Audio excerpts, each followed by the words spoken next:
Japan News internet sitesinde yayınlanan bir makale, bilgisayar korsanlarının Şangay Polis Arşivinden 1 milyar Çin vatandaşının bilgilerini ele geçirdiğini gösteriyor. Bu belgeler Çin nüfusu hakkında gerçek bilgiler içeriyor. Bu bilgiyle Çin hükümeti tarafından yayınlanan nüfus rakamları arasında büyük bir tutarsızlık var ve Çin'in nüfusunu abartmış olması muhtemel. Açıklanan bilgilere göre etnik azınlıkların nüfusu 2017'den bu yana önemli ölçüde azaldı. Çocukların doğum oranı düştü. Bu veriler azınlık nüfusunu abarttığını kanıtlayan Çin'in 2020 nüfus sayımı raporundan önemli ölçüde farklı.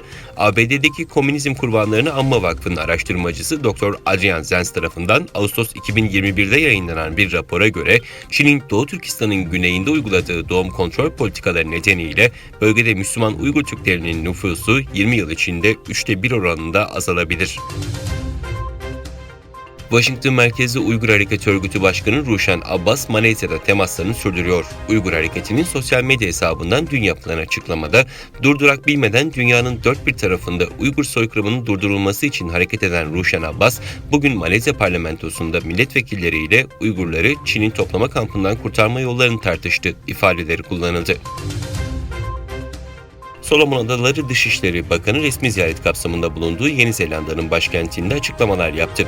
Bakan, Çin ve ABD arasında taraf seçmek zorunda kalacağımız bir pozisyona konulmak istemiyoruz ifadesini kullandı.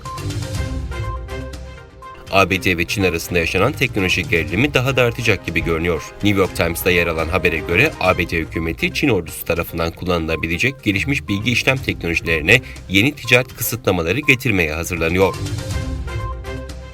Google'un popüler çeviri platformu Google Translate, kullanım sayısında yaşanan düşüş sebebiyle Çin'de kullanımdan kaldırıldı. Google'ın çatı şirketi Alphabet tarafından pazartesi günü yapılan açıklamada çeviri hizmetinin resmi olarak kapandığı duyuruldu. 2010 yılında Google, Çin'in sansür kuralları sebebiyle arama motorunu Çin pazarından çekmişti.